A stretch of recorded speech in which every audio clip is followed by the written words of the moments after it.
I don't know, Birdie. Let me tell you the witcher why.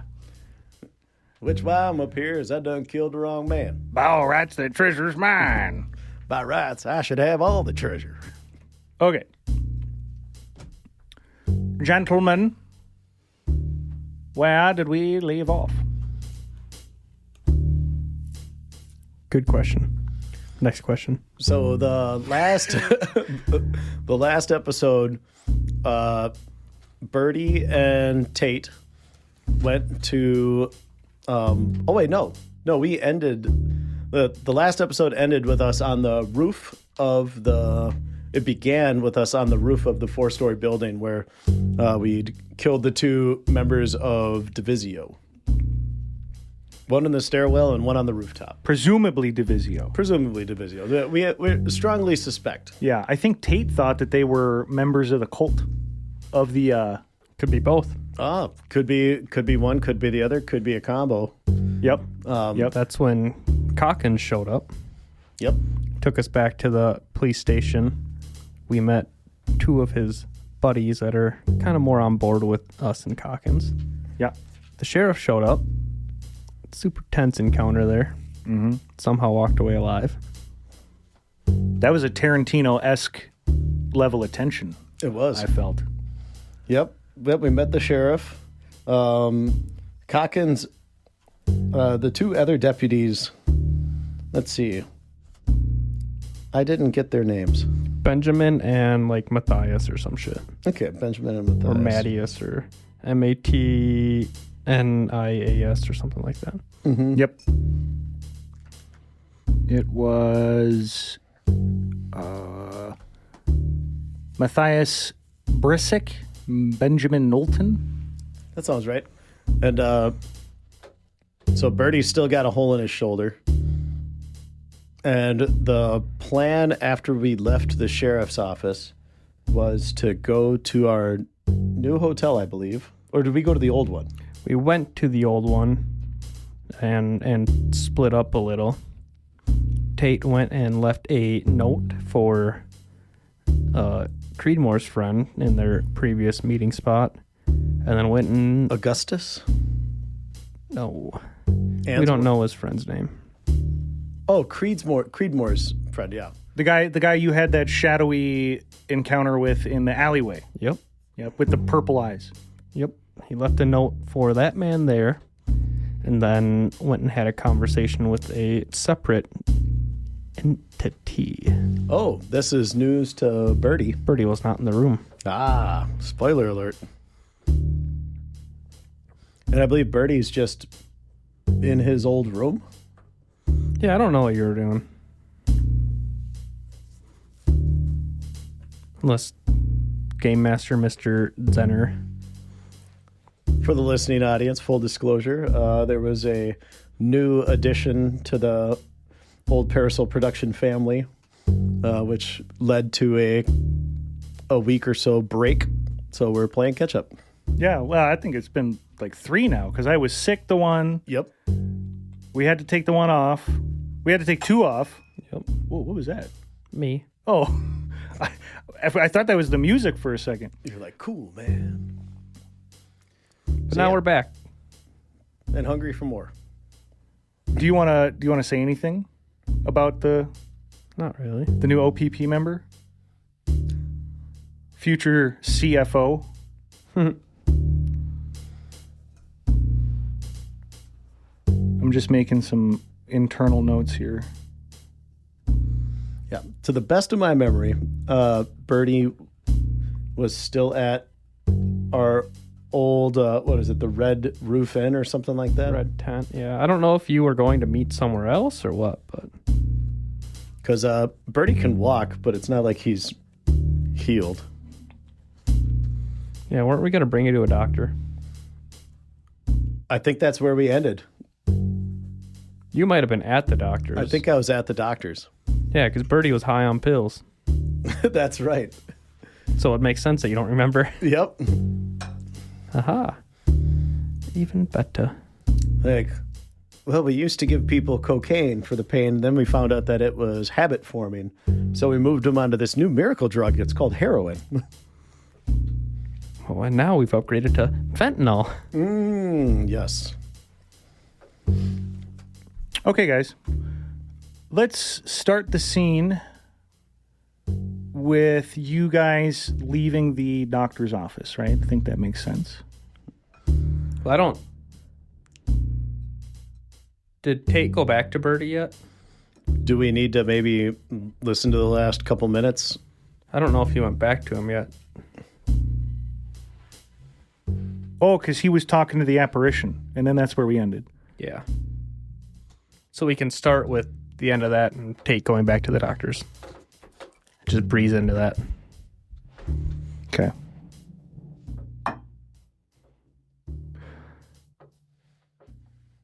Tate Clay, where did he meet him? Like the back of the hotel or whatever? Yeah.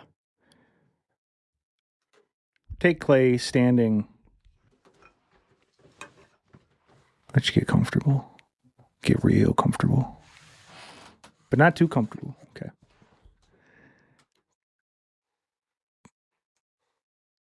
Tate Clay looking to his side, standing behind the back of the hotel, sees his new friend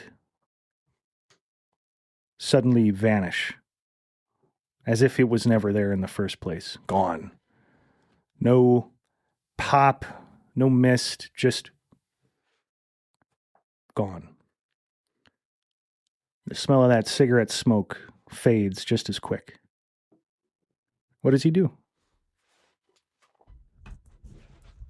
Smelling the smoke of the cigarette, Tate will light up one of his own. Build up a little bit of ash and flick it off. Take a deep breath to himself and head back to the hospital. And we can kind of fast forward a little bit through the medical treatment. Mm-hmm. The doctors have taken good care of Birdie. How many points down is he? Birdie was down. Birdie is now at, well, he was at 11 hit points out of 14. Out of 14. Go ahead and add one. Okay. He walks out the door into the street right about when Clay is walking up. Birdie was shot in his right shoulder, I believe, because he's left-handed. Yes. Okay.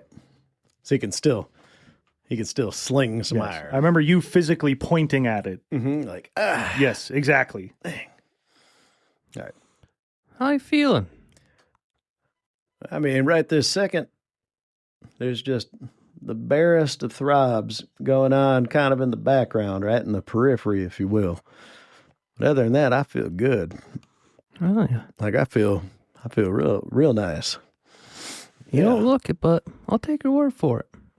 Yeah, I know there'll be hell to pay later, but right now I'm doing good. And they gave me a sack of these pills here and kind of told me how to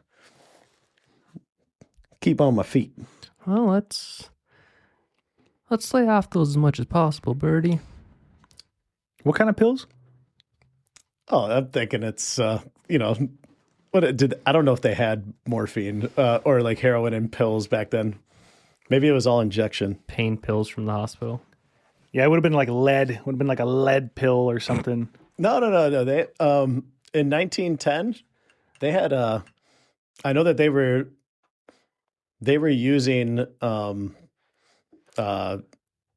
like I think they had transitioned to heroin actually. I'm pulling this off from the TV show The Nick, which is about a surgeon in a hospital in Heroin. 1900. Heroin. It would have been heroin. Yep. And I think that would have been administered intravenously. So I don't have a satchel of pills. We'll have to scratch that. Roll a 1d3. So just like a d6 divided by. That is a 1. So for 1 hour, Birdie is a little nauseous. His mobility is down, right? He's a little stumbly, but not too bad. Oh, that was a natural one, so Yeah. half hour. No, I'm just kidding. And then his sanity, quote unquote, is improved, which I think we already see. Because remember, he took a pretty big hit. Oh, yeah. So there you go. Yeah, it should be good to go for a minute. Well, let's head to the forest real quick. Lead the way. And then I guess we head there, and on the way, had a chat with a little friend. This little friend got a name? No. Doesn't have a face either. Is that our friend from the woods? No, that's Creedmoor's friend. This is our friend. I'm gonna call him the Watcher. The Watcher. Yeah, he's the one that remember told me about you, and you were up in your room getting attacked by God knows what. I think you guys did talk about, the faceless friend. Marge mentioned him. Yep. Yeah, that's right. Yeah, I'm picking up now. He spent some time watching Creedmoor. And what do you have to say? Yeah, you just said Creedmoor didn't have nothing to say. Well, I mean, small potatoes, but Oh, that's a big win for our plan, the way I see a it. big win for our plan, yes. It's a damn shame he had to go the way he went, but good to know he went out strong. What else was there?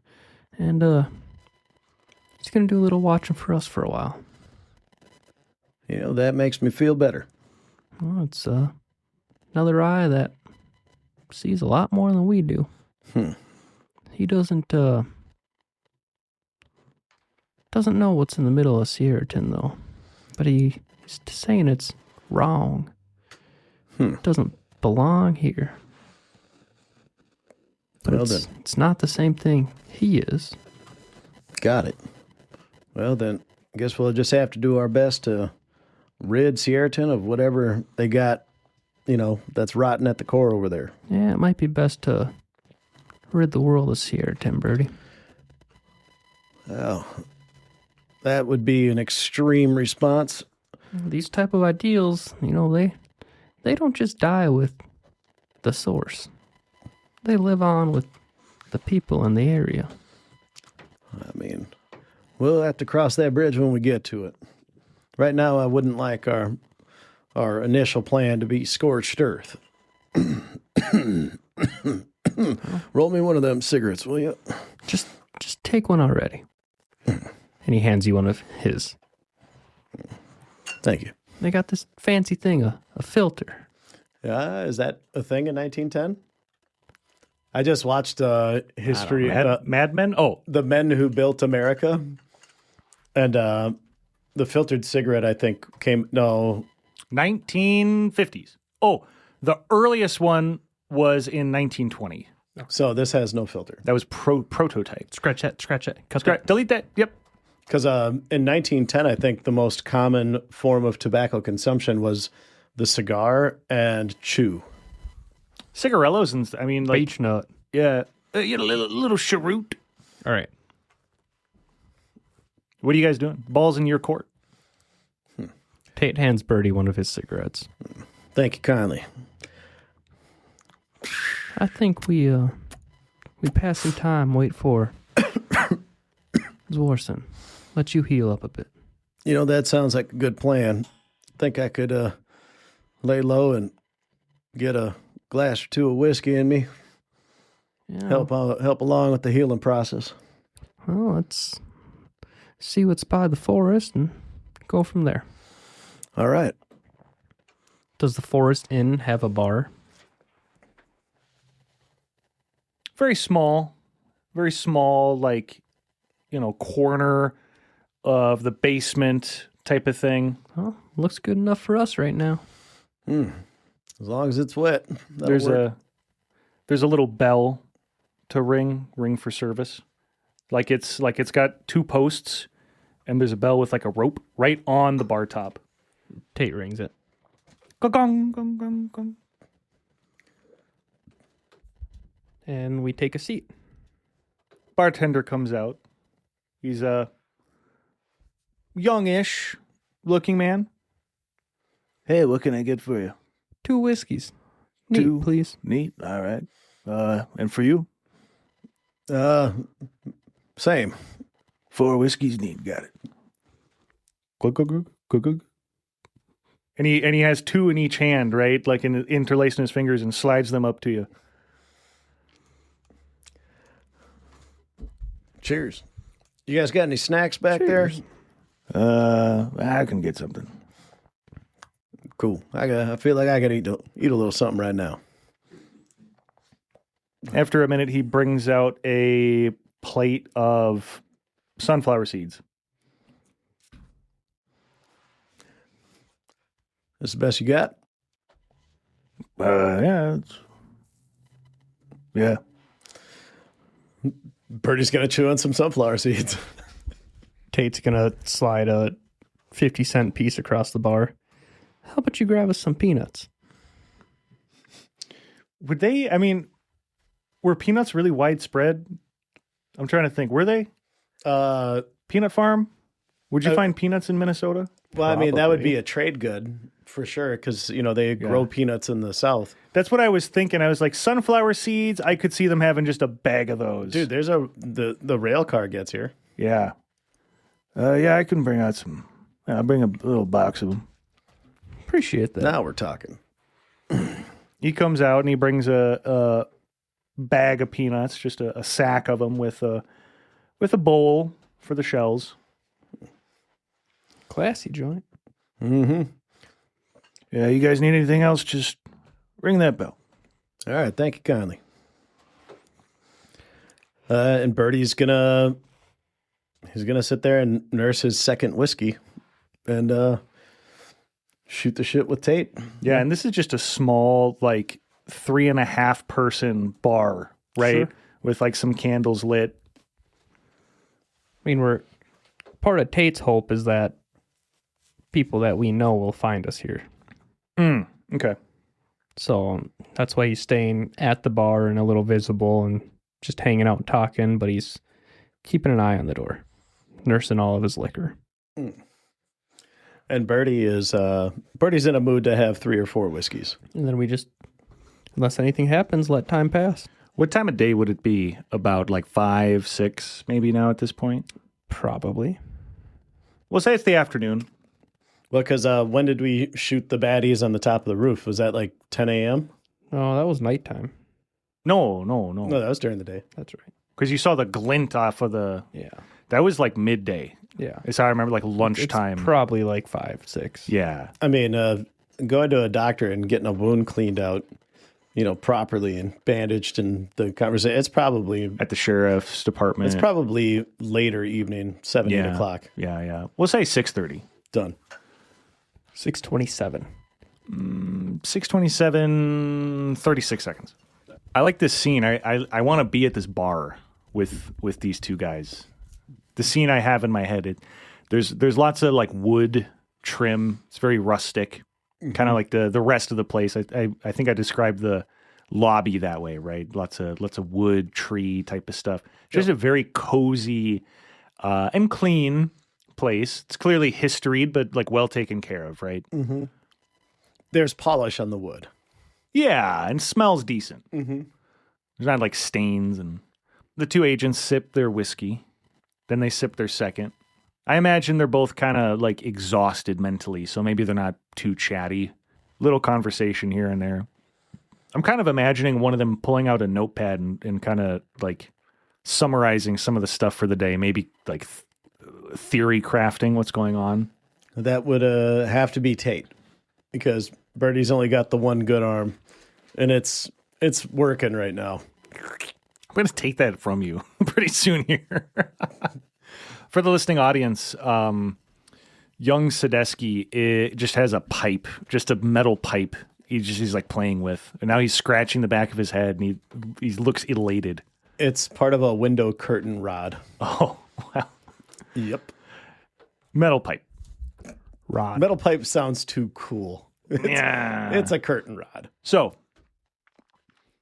the second whiskey goes down. Do they ring the bell? Bing, ling, ling, ling. Guy comes back out. Another one? I'm going to need 2 more of them. Tate holds up one finger. Gave yourself away. It's not how we do one here. We do this. He pours the 3 drinks, sets them down, and then a couple footsteps echo behind the 2. There's no mirror behind the bar. Tate checks over his shoulder. There's a man in a hat, trench coat, thick mustache. Tate pulls out the stool next to him. How long did Zworson say he would take? A day. Has it been a day? I don't think so. I think we learned that morning. Hey, fellas. Hey. Come for a drink? Yeah. One hell of a day. You could say that. What'd you guys find out? Got your letter? Take it, seeing you're here and all. Yeah. So what'd you find out? Sheriff got to him. We think the sheriff got to him. He pauses and bites his lip, Creed's dead. shakes his head. Tate slides one of Birdie's whiskeys towards him. Thanks. He downs it. He reaches behind I'll get you another. the 2 agents and rings the bell, reading the little sign. He orders another round for all 3 of them. Yep. When we went and checked out his hotel room, it had been tossed. Someone laid a trap there, wired up shotgun. And spotted a glint through the window and figured, rightly so, that someone was scoping the area. So, Yeah, they had a long gun pointed on them. yep. So I went to that building with Tate on the roof of the hotel that Creedmoor was staying at. Found 2 folks. One of them was on the roof. The other one was in the stairwell just below it. Yeah, Jesus, you look like shit. Well, you should see the other guy. But yeah, they weren't the talking type. One in the stairwell went down without much of anything. One on the roof must have had a poison pill on him of some kind because Yeah. he bit down and that was that. We found a couple things on him. Here's the, hey, Tate, you get that? I can't get my pocket. Tate will grab the note and hand it to him. Seems like they were instructed to keep an eye on that place. You guys also remember you were checking the handwriting. Do you remember what the consensus was? Because all of the deputies rolled their own. Yep. Yeah. And after that, we wound up, Deputy Cockins showed up, and we went down to the station with him. And we compared the handwriting, and we're pretty certain that the handwriting is Sheriff Garvey's. As Birdie's talking. Oh, you're talking about that note. Tate will hand him both notes. Okay. Both the note from Creedmoor and the note that we got off of the people on the roof. As Birdie's talking, Fontaine peels the mustache off of his lip and kind of rubs it, makes like a ugh type of face, and stuffs it into a breast pocket. So what 2 notes? We had the note off of Creedmoor that said he talked. And then we had the note that we got off of the people that we killed that said, go here and watch this window. Okay, he takes the 2 notes. So, that one, he points to the one that we got off Creedmoor. That one we cross-referenced with some of the sheriff's writing at the sheriff's office, and almost certain it's his. Yeah, it's pretty obvious. But, You look at the I right here. You compare that to the D lowercase. I mean, this is very obviously the same. Well, that's what we thought as well. But I can almost make a guarantee. So the two that hitmen, he sorry didn't to talk. interrupt you. The two hitmen were from the sheriff. They have any identification on them? They didn't have no identification on them. None. The deputies didn't recognize them? Not that we knew. So I'm thinking either a Sierra 10 or Divisio. Mix of both. Do you know what time I saw Creedmoor? Not Creedmoor. I saw, hold on, let me scratch that. The sheriff was at the barn as we thought he would be. What time would he have had to, take care of Creedmoor? That's right. That is a questionable timeline. I mean, there would have been a couple hour window there, but If- it's still pretty close. If you made it back after checking out that place, that gives the sheriff enough time to make it back. Well, what happened with his friend? His friend came and saw us. Well, me specifically. Saying he was saying he was going to be there. I see. think in that timeline, I think Creedmoor might have approached him a little too boldly and they ran him there to I don't know, it was kind of a secret stash house. Creedmoor probably thought his guardian angel was watching him. My thought too. So, the sheriff killed Creedmoor. He says Creedmoor talked. He didn't. He set up. He didn't. He didn't. He looks over at Birdie, and then back to Clay. Explain that. Well, I got it on very good authority from a trustworthy set of eyes. But that's all about I can say on that.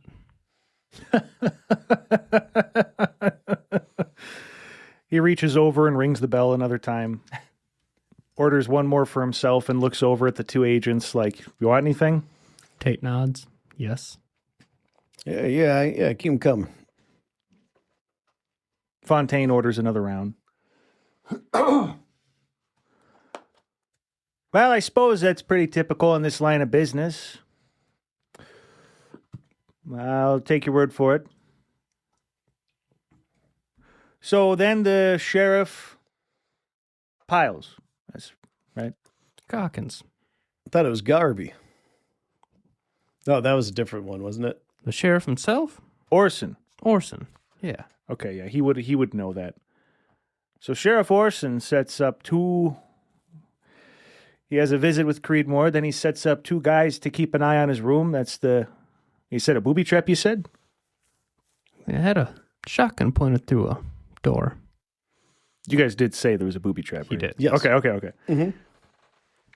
So obviously he's not working alone. Yeah. Well, if he, Creedmoor said that the guy must be Divisio. I mean, there's got to be more than just sheriff's department, agents, whatever. Well, considering they can roll up in a town in the middle of the night, snatch a few people, and roll off without being seen or heard, goes to show there's quite a bit of people going at work. Well, let me tell you something. So, when I was over at Answorth, I managed to get my hands on one of the, we'll say, mid-level gang members, one of the claw drags. Not too high, not too low, high enough to know stuff, low enough to talk when he felt threatened. The gang members, and Fontaine kind of looks around a little bit, make sure the room is empty. The gang members in Answorth, and I suspect this is also true of the folks here, what's their names? The Winsies.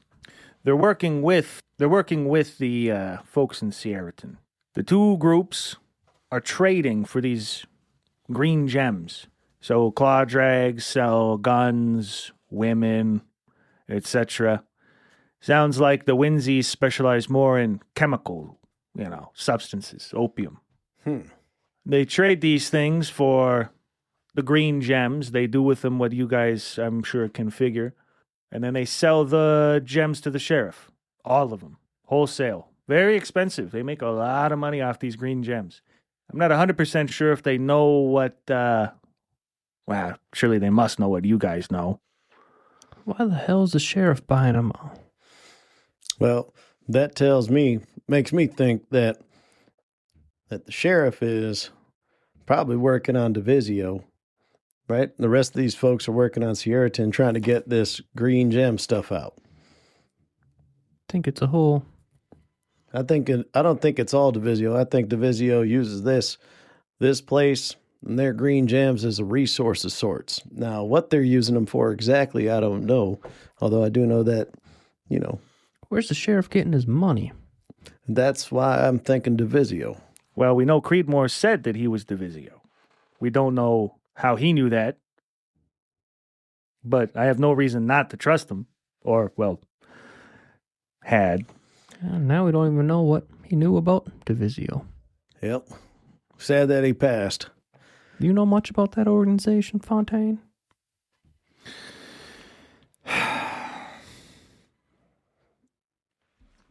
What's the word?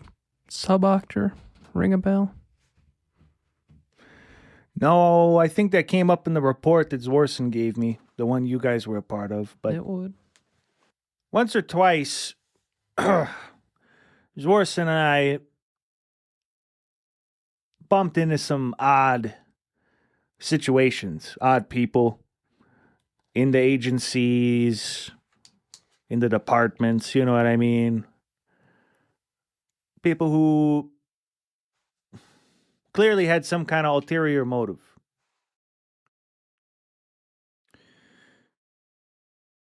The name Divisio we've seen, we've heard, whispers, folks mention, hushed tones. What you guys found out in the mountains was substantial, but it all got buried. Did I tell you about that? No, you did not. Buried. When Zorson and I went out there, double check everything you guys saw, most of it was gone. Damn near all of it. Yeah, I think you might have said something about that, but The buildings, the bodies, the documents. There was fragments, but some crew came out and wiped that place. I mean, that was a lot of people involved. yeah, had to be. I mean, they found a way to manufacture a suit against fire. Well, those have been, I mean, that's a thing. But But to get enough people out into those woods in that remote area and clear up everything like that, did they just burn it all down or? I mean, it was clean. It's probably the same people that took out the watch guards in that fire tower. Exactly. That for a job of that size, you're talking heavy equipment and a lot of manpower, which means Divisio is better funded and supplied than I first assumed. Well, I mean, we're funded by the federal government, so that ain't no surprise to me. Yeah, and they sent out 2 agents here, So 2 agents versus probably 30 to 50 men to clean up a spot like that out in what's that, Apollo's Cradle. Well, they sure know more than we do. Mm-hmm. Well, it also screams of like, a focused purpose, right? The government's got stuff going on all over the place, so they don't have the resources to throw around everywhere. But these guys, looks like they're devoted, heavily invested in whatever it is we're looking into. Zworson and I have friends in high places. It's a long story, and it's not mine to tell, but he burned some bridges not some time ago. I got friends in high places. Whatever operation is going on, it's not known to people. I don't know. But doesn't seem good. No, it does not. You got people here implicated, purchasing some kind of weird green occult gem using local gangs to source it. You got that same group trying to harness the energy of some entity. Do you think if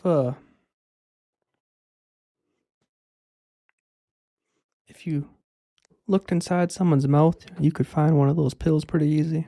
Yeah, probably. My what we found was that there's some. It's a lead capsule full. You bite down on it, breaks it open. So, why don't we try to learn more about Divisio and this organization? Why don't we go after the sheriff? Seems like a dangerous man. Yeah. 3 of us. Maybe we wait for Z. Yeah, let's wait for Z. Well, maybe we do some preliminaries.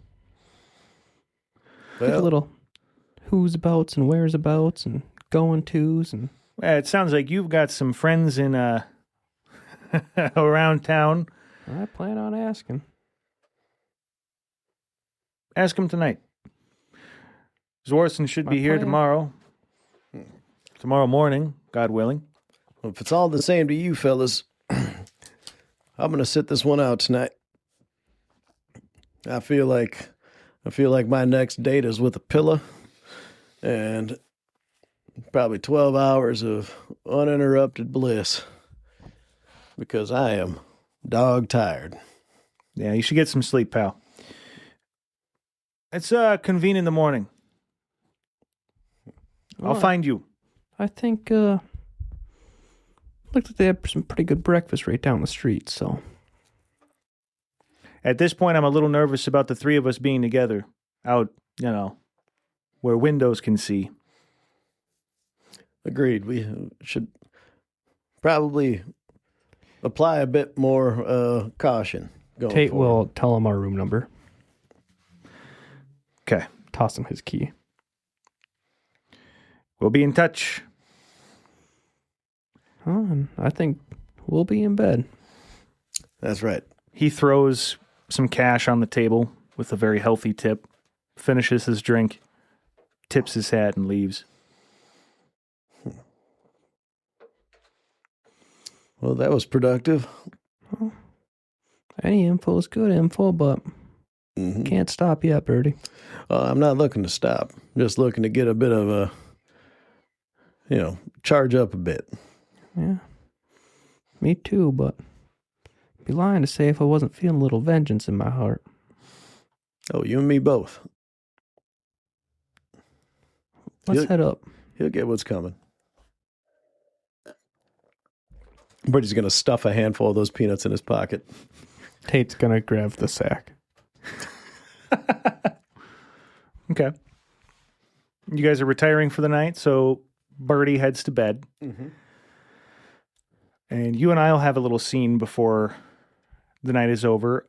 What is Clay going to do? Birdie, I hope you don't mind us setting an alarm for a few hours from now. Set an alarm. Yeah. Did What? they have those little Yeah, sure. clocks that hit the bells? With the little hammer that go. Yeah, sure. He sets an alarm for okay. He sets it for like midnight. And Goes sleepies. Do you want me to step out so you guys can do midnight shenanigans? so you're gonna wake up at midnight and then go have a chat. Yes. Okay. Yeah, you wanna step. I actually got to pee real quick. Step by step.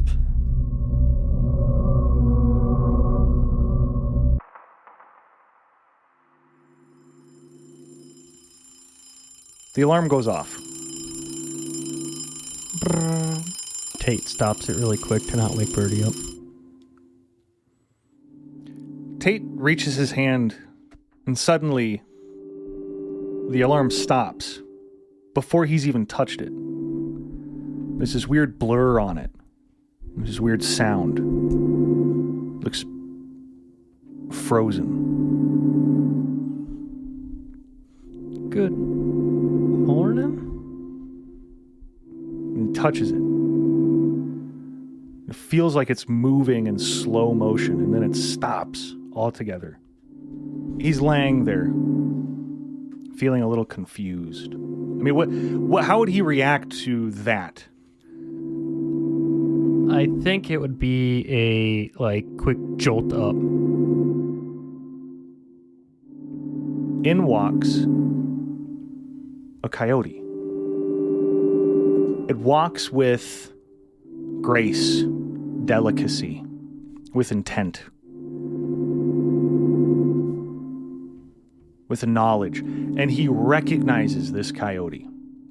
Not necessarily because of the way that it looks, but the way that it feels. It sits very politely and looks up at Clay, kind of by the foot of the bed. And then in walks a man. He's wearing a shirt with buttons, a backpack, very square, made of leather. There's weird churning noises coming from it. And suddenly Clay feels like a difficulty moving, as if something's catching up to his body.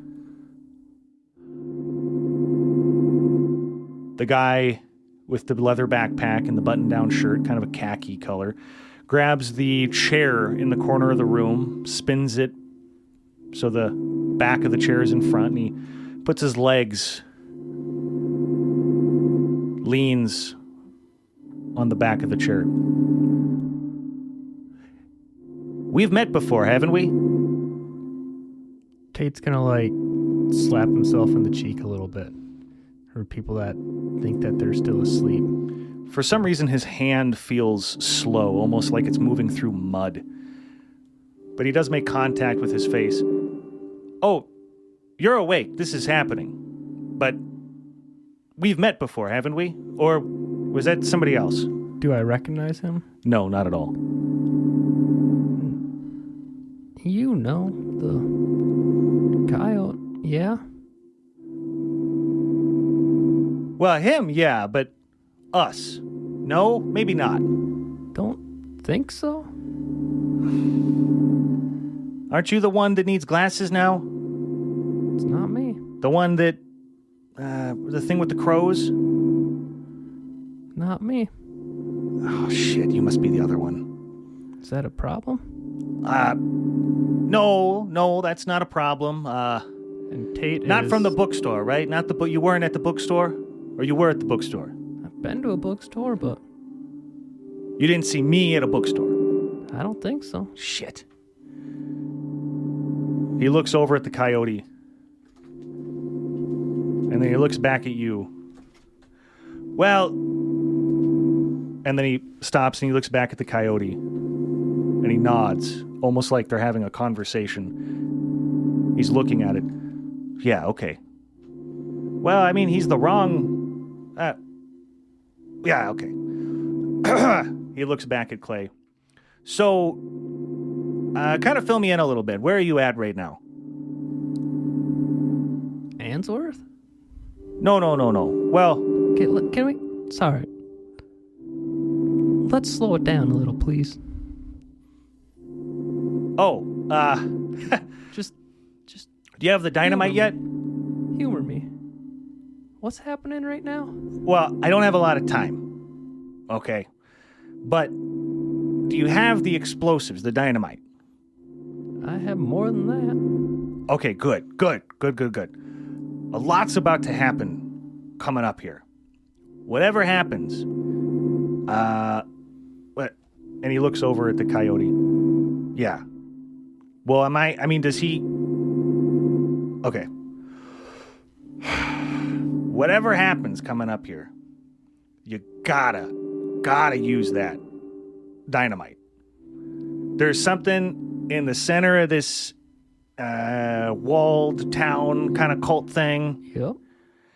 Tracking on that part. Yep, you gotta blow it up. And there's Planning this on it already. There's this whirring, churring, like mechanical sound coming from this leather backpack behind him. Okay. I mean, that has to happen. I can't say a whole lot more than that. Well, that's the plan. Questions for me? If you can leave us anything that would help, would be great. Or maybe point us towards the sheriff. Oh, he looks back to the coyote and it looks at him. No, I can't tell you that. What else? Your name? I don't know about that one either. Well, what can I call you then?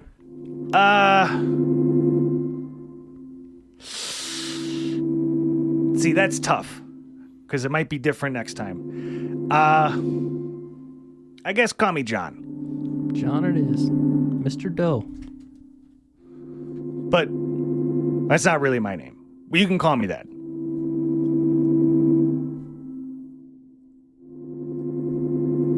Listen, time's of the essence here. I need to stress there's something at the center of that place. You really got to get rid of it. And you're not with Divisio.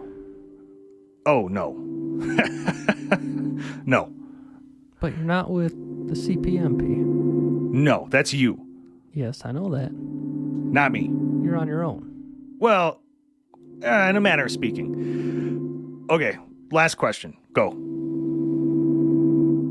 How the fuck are you doing this? How? Then he's gone.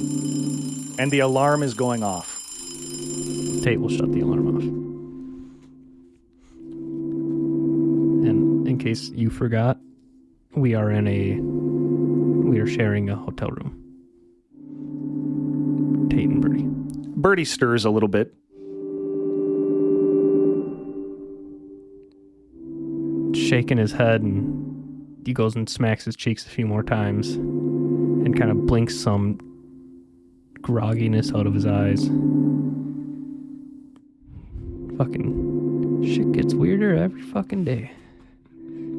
He's gonna throw on his boots, throw on some sort of jacket he's got, and he wants to head outside to an alleyway behind the Forest Inn. Yep. You watching? He lights a cigarette. About 5 minutes pass. Clay smokes his cigarette, enjoys the night, the moon, the stars. It's quiet. It's cool. It's calm. Slight breeze blows. That breeze reminds him of that moment just before he walked in and found Creedmoor. That image flashes in his head. He hears Creedmoor's voice the last time they ate together, last time they talked, the first time they met in a storm, thunder, mountains, knocking on the side of a wooden building, smelling the smell of a cigarette. And then he smells cigarettes. It's a little different. And he knows that his faceless friend is there. I'm hoping you saw what just happened in there. In where? The room. And Tate will point up towards the hotel room. 2 men resting. Had a strange visit from something.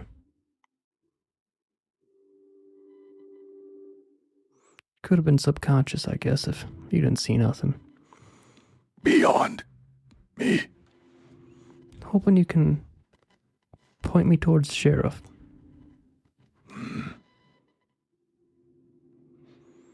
Tell me where he might be, or is going to, or is living, or hanging out. Planning on going after him soon. Tomorrow, hopefully. I can show.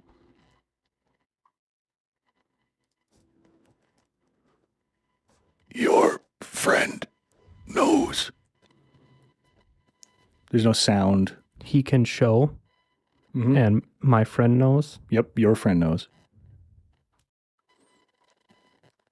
What friend, you fucking ass? I think I got too many friends now. And Tate will head back upstairs and probably pass the fuck out. He gets up to the room. Birdie is sitting upright, sweating. And with that, please bring in Birdie. You want me to go out? Yes.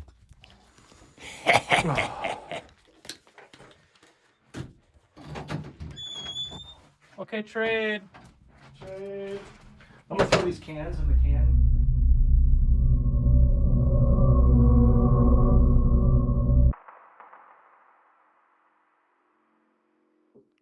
Birdie heads to bed, passes out like a brick. Just like that.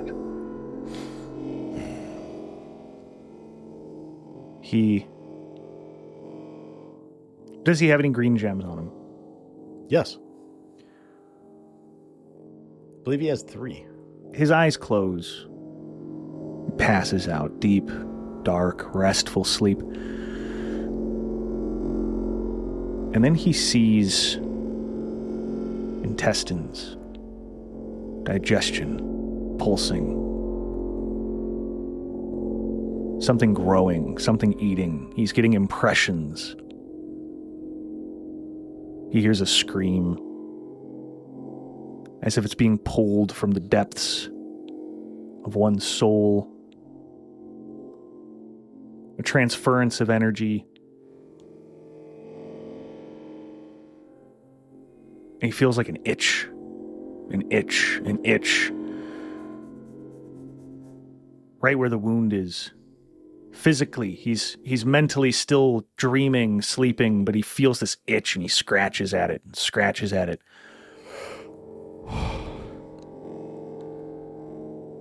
He opens his eyes and he's not in his room. He's in another room. Different place, different space. Same time. There's a man he recognizes. Sheriff Orson. He's speaking to another figure. Short. Dark. Cloaked. Feathers.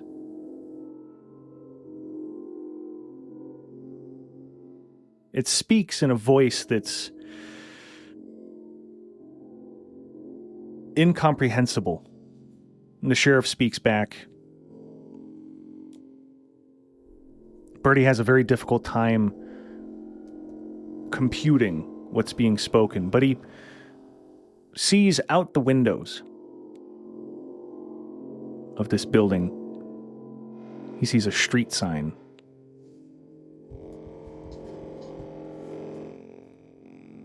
"12, 13, Emmerhurst."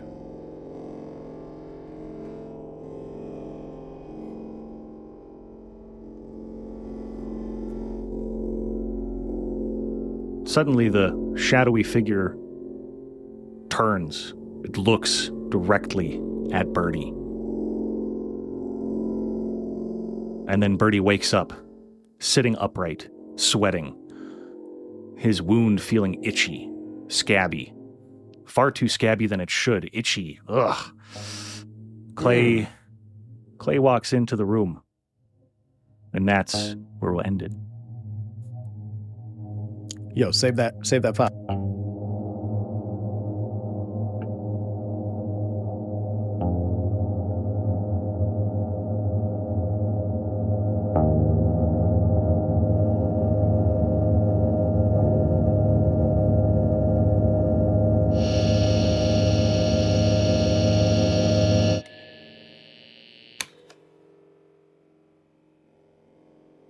Hello, everybody. It's me, Cody. But you already knew that. I didn't have to tell you. But I'll tell you anyway, because you and I just have that kind of relationship where I can be inside your ear hole and, we can chit-chat for a little bit. So I'm going to start by big shout out to our patrons in no particular order. Number one, well, I'll say big thank you to some new patrons. Garth Hansen. Hey, welcome. Xander is here. Canned Bread. Glansdilzig. Carter Garcia. Paul Davis. Steak and Totoro's Bang Bus. I mean, you guys already knew it. You already knew it, but thanks. Seriously, we appreciate it. Big time. Bigly. Humongously. We appreciate it. It helps a lot. As I've said before, doing the show is not free for us. We have expenses, and your guys' Patreon subscription helps us continue to make this show, you know. Some other things. I mean, the merch. Okay, we have prints, we have shirts, we have some new shirts on there, long sleeve, short sleeve, some pretty cool stuff. Go check it out, take a look at it. If you have feedback, follows into the next thing, hop in the Discord, let us know what you think about the merch or about the show. I mean, if you guys have theories, if you guys have ideas, if you guys have whatever, complaints, I don't know, file some complaints on the Discord or email me or whatever. But yeah, I guess that's maybe everything I have right now.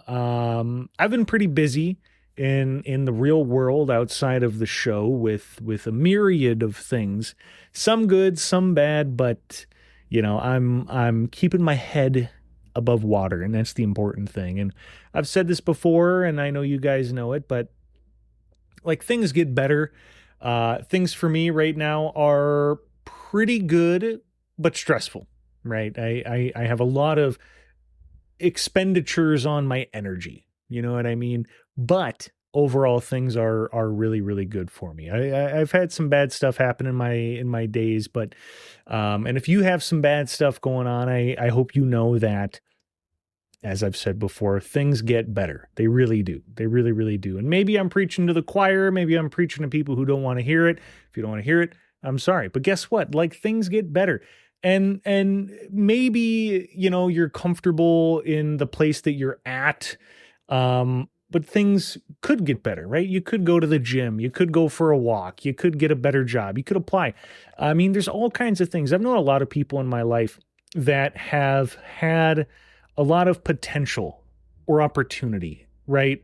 And they just never really used it. And there's nothing wrong with that inherently, but it's always like, I don't know. It's always just a bummer. It's a bummer to see, like, you know, wasted potential, right? Somebody who could go a lot further than they are, who could do a lot more than they are. And if you at all feel like you want to do more, do it. Just try it. Just try. You know, that's like the biggest thing, is just trying. And everything is a marathon. This is an important thing to remember. Like, everything's a marathon, you know? It's not, oh, I'm going to get everything done tomorrow. I'm going to get everything done in a week. I'm going to have this huge life change. You know, if you're, like, for example, right? Let's say you want to go to the gym for whatever reason. The results that you see from that take months, not weeks, not days. They take months. But you have to know that those are down the line. There is a light at the end of the tunnel. If you want a higher paying job, you want a better job, whatever, like, maybe you have to go back to school for a little bit. Maybe you have to get a certification. Maybe you have to go get some training out of the way. Whatever. Maybe you want to start a business. Maybe you want to write a book. Like, it starts with the first page. It starts with the first chapter. It starts with the first word, right? I